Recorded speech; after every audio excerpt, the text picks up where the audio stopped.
విద్య కోసం విదేశాలకు వెళ్లాలనుకుంటున్నారా? America, London, Australia, Canada, ఐర్లాండ్లకు సరియైన ఎంపిక cloud career overseas. Best consultancy in Guntur. Cell number 9000564666. Sir, vote war climax parliament fire చాలా తీవ్రమైన విషయం అండి. బీహార్లో స్పెషల్ ఇంటెన్సివ్ రివిజన్ అనేది అది పెద్ద ప్రకంపనలు సృష్టించి రాహుల్ గాంధీ ఆటం బాంబు పేలుస్తానని చెప్పి ఓట్లు దాదాపు 1,00,000 ఓట్లు కృత్రిమంగా తీసుకొచ్చారు. ఈ మహదేవపూర్ అనే బెంగళూరు సెంట్రల్ లోక్సభ నియోజకవర్గంలో ఇది ఒక అసెంబ్లీ సెగ్మెంట్. ఇవన్నీ ఆయన సాక్ష్యాధారాలతో చెప్పిన తర్వాత కూడా ఎన్నికల సంఘం వాటిని గురించి విచారించి వివరణ ఇచ్చే బదులు రాహుల్ గాంధీ మీద బ్రహ్మాస్త్రాలు ప్రయోగించడం, ఆయనకు నోటీసులు. ఇప్పుడు వర్మ ఇలా చేశాడని నేను ఒక పత్రం చూపించానండి. నేను చేయలేదని మీరు వేరే పత్రం చూపించాలి కదా. నీ పత్రానికి ఆధారాలు నాకు పంపించు. నేను ఎందుకు నా పత్రం నేను బయట పెట్టా కదా, మీడియా ముందు, దేశం అంతటి ముందు. రాహుల్ గాంధీ తను చెప్పాడు.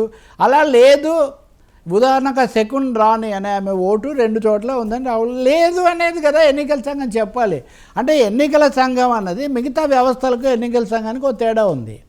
కోర్టులైనా, పార్లమెంట్ అయినా, ప్రభుత్వ అధికార వ్యవస్థ అయినా అవి కొన్ని నిబంధనల్లో పనిచేస్తాయి. ఎన్నికల సంఘం అసలు ఎన్నికలు సక్రమంగా జరగడం, ఎన్నికల ప్రక్రియ న్యాయంగా జరిగిందని అన్ని రాజకీయ పార్టీలు కూడా భాగస్వామ్యంగా ఉండటం అన్నది ఎన్నికల సంఘం ప్రధాన పాత్ర.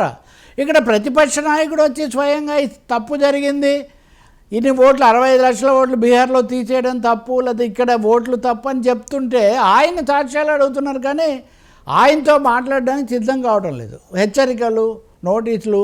ఇంతలోపల కనుక మీరు చూస్తే ఇప్పుడు ఉదాహరణకు ఎన్నికల సంఘం అనేది దాదాపు బీజేపీ బ్రాంచ్ ఆఫీస్గా మారిపోయిందని సిపిఎం ప్రధాన కార్యదర్శి బేబీ ఆయన ఒక మాట అన్నాడు. ఏమని అంటే వీళ్ళు బీజేపీ తరఫున పనిచేస్తున్నట్టుగా కనిపిస్తుందని. కానీ బీజేపీ వాళ్ళు అదే కష్టంగా కలిగిస్తుంది కదా. కానీ బీజేపీ వాళ్ళు ఏమంటున్నారు, Rahul opposition parties acting as tools of foreign powers అంట. రాహుల్ గాంధీ ప్రతిపక్షాలు విదేశాల యొక్క ఏజెంట్లుగా పనిచేస్తున్నారు. ఇదెంత పెద్దది ఇంకా. కాబట్టి ఎన్నికల సంఘం ఏం చేయాలి, వాస్తవంగా వాళ్ళను కూర్చోబెట్టి మాట్లాడి అందరూ ఒప్పుకున్న చేయాలి. గతంలో వచ్చిన వర్మ ఈ పాయింట్ నోట్ చేసుకోండి, గతంలో వచ్చిన ఎన్నికల సంస్కరణలన్నీ అన్ని రాజకీయ పార్టీల ఏకాభిప్రాయంతో వచ్చాయి. కానీ ఇప్పుడు బీహార్లో 65 లక్షల ఓట్ల తొలగింపు కానీ, రేపు బెంగాల్లో చేస్తామంటున్నది కానీ, చాలా చోట్ల వాళ్ళు చేస్తామంటున్నది ఏకపక్షంగా చేస్తున్నారు. చర్చలు జరపడం లేదు, అభ్యంతరాలు చెప్పినా ఒప్పుకోవడం లేదు. సుప్రీంకోర్టు కూడా తన తీర్పు రిజర్వ్ చేసినా సరే వీళ్ళు ముందుకు వెళ్ళిపోతున్నారు.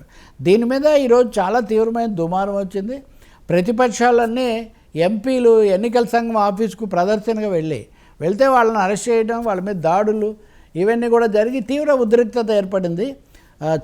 లోక్సభ, రాజ్యసభలో కూడా ఇది వివాదానికి దారితీసింది. ఇది ఎట్లా ముగుస్తుంది అనేది ఒక సమస్య. కానీ ఎన్నికల వ్యవస్థను ఇంత బలంగా ప్రతిపక్షాలు ప్రశ్నించడం మటుకు ప్రజాస్వామ్యానికి ఆరోగ్యకరమైన లక్షణం కాదు. వాళ్ళను విశ్వాసంలోకి తీసుకొని సహేతుకమైన సమగ్రమైన పరిష్కారాన్ని కనుగొనాల్సి ఉంటుంది. గతంలో లాటిన్ అమెరికా దేశాల్లోనో, ఈజిప్ట్లోనో, ఫిలిప్పైన్స్లోనో ఇలాంటి సమస్యలు వస్తుండేవి. అసలు ఎన్నికలు రద్దయిన దేశాలు కూడా కొన్ని ఉన్నాయి. ఉదాహరణకు ఆ పరిస్థితి భారతదేశానికి రాకూడదు. మీకు యోగేంద్ర యాదవ్ తెలుసు కదా, చాలా గౌరవనీయుడైన సెఫాలజిస్టు, చాలా నిజాయితీ కలిగినవి. ఆయన ఒక మాట అన్నాడు, ఈ క్షణం వరకు నేను భారతదేశంలో ఎన్నికల సంఘాన్ని సమర్థిస్తూ వచ్చాను. ఎవరు ఏం మాట్లాడినా ఎన్నికల సంఘం అంత అనుమానించాల్సింది కాదని. కానీ ఈ క్షణం నుంచి నేను మానేస్తున్నాను. ఎన్నికల సంఘం తరఫున నేను ఇంకా మాట్లాడను, దాన్ని సమర్థించే పని మానేస్తున్నాను. ఎన్నికల సంఘం చర్యలు వివాదాస్పదంగా, విమర్శనాపాత్రంగా ఉన్నాయని చాలా స్పష్టంగా ప్రకటిస్తున్నారు. We have to wait supreme court తీర్పు ఏమొస్తుందని. బీహార్లో ఏమన్నారు వీళ్ళు, ఓట్ల అవకతవకలు సవరించడానికి మేము చేసామన్నారు కదా. నేను మీకు 2 పాయింట్స్ చెప్తాను. ఒకటి ఏమంటున్నారు తెలుసా, no right to seek separate list of names not included or draft poll rolls. ఎవరి పేర్లు అయితే లేవో, ఎవరి పేర్లు తొలగించబడ్డాయో ఆ జాబితా మేము ఇవ్వాల్సిన అవసరం లేదు అంటున్నారు. సరే, ఒక వర్మ పేరో లేకపోతే ఇంకో శర్మ పేరో తొలగించాము, ఇవ్వలేమంటే వేరే విషయం. 65 లక్షల మంది పేర్లు తొలగించి వాళ్ళ లిస్ట్ ఇమ్మంటే ఇవ్వము అంటే అసలు ఎక్కడ ఏ ఓటు తొలగించారో తెలుసుకోవడమే ఎంత కష్టం అండి. డిజిటల్ ఫామ్లో ఇవ్వకూడదు, మాకు సుప్రీంకోర్టు నిషేధం ఉందని. బీహార్ ముఖ్యమంత్రి నితీష్ కుమార్ గతంలో ఉప ముఖ్యమంత్రిగా చేసి ఇప్పుడు ప్రధాన సవాల్దారుగా ఉన్నటువంటి తేజస్వి యాదవ్, వీళ్ళిద్దరికి 2 ఎపిక్ కార్డ్స్ ఉన్నాయి, 2 ఓటర్ ఐడి కార్డ్స్ ఉన్నాయి. 2 ఉన్నాయి అంటే వాళ్ళ మీద కేసు పెడతారంట. ఇప్పుడు 2 ఎందుకు ఉన్నాయి, మీరు వచ్చి మాకు సంజాయిషి చెప్పండి అని. నా దగ్గర 2 కార్డులు వచ్చాయంటే ఎలా వచ్చాయి, మీ వ్యవస్థ ఎందుకు ఎలా విఫలమైంది, అది తేజస్వి యాదవ్ కావచ్చు, ఇంకో రాజ్యరిషి కావచ్చు. కాబట్టి ఎన్నికల సంఘం తన బాధ్యత నుంచి తప్పించుకోవడమే కాకుండా పక్షపాతంతో వ్యవహరిస్తుంది అన్న తీవ్ర విమర్శకు గురవుతోంది. పార్లమెంట్ జరగట్లేదు, సుప్రీంకోర్టు ఏం చెప్తుందో మనకు తెలీదు. ఇది భారత ప్రజాస్వామ్యంలో మటుకు ఒక చాలా తీవ్రమైన హెచ్చరిక లాంటిదని మనం గుర్తించాల్సి ఉంటుంది. ఇక్కడ కూడా వైసీపీ వాళ్ళ చిన్న లిటిగేషన్. ఆంధ్రప్రదేశ్ స్పెషల్ ఏమంటే వాళ్ళు ఈవీఎంలు తప్పు, ఈవీఎంలు దగా చేసే కాబట్టి ఓడిపోయాము ఇవి ఇంతవరకు చెప్తారు, కానీ ఎన్నికల సంఘాన్ని ఏమన్నారు? ఇప్పుడు ఎన్నికల సంఘం మీద ఇంత పోరాటం మిగిలిన ప్రతిపక్షాలన్నీ చేస్తున్నప్పుడు, ఎన్నికల సంఘం పద్ధతులు బాగాలేవు, ఓట్లు అవకతవకలని అంటున్నప్పుడు ఎందుకు వైసీపీ పోరాటంలో జాయిన్ కాదు?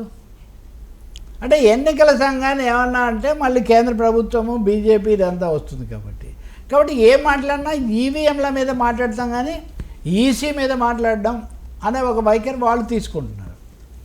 ఇప్పుడు కేటీఆర్ కూడా ఢిల్లీ వెళ్ళినప్పుడు బ్యాలెట్ పేపర్ పెట్టండి ఇవన్నీ బాగాలేవని చెప్పొచ్చారు.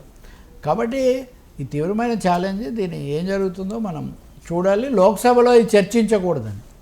సార్ లక్షల మంది ఓట్లకు సంబంధించింది పార్లమెంట్లో చర్చించకపోతే ఇంకెక్కడ చర్చిస్తారు సార్? ఇంక పార్లమెంట్ సభ్యులకే హక్కు లేకపోతే పార్లమెంట్ సభ్యులు ఎన్నికల సంఘాన్ని కలుసుకుందామని వెళ్తే మేము 27 మందికి అనుమతి ఇచ్చాము, ఇంకొంచెం ఎక్కువ మంది వచ్చారు కాబట్టి లాఠీచార్జ్ చేసి అరెస్ట్ చేస్తామంటే ప్రజలకు విశ్వాసం ఎలా కలుగుతుంది? This is the biggest question. ఉన్నత విద్య కోసం విదేశాలకు వెళ్లాలనుకుంటున్నారా? అమెరికా, లండన్, ఆస్ట్రేలియా, కెనడా, ఐర్లాండ్లకు సరియైన ఎంపిక cloud career overseas best consultancy in Guntur. Cell number 9000564666.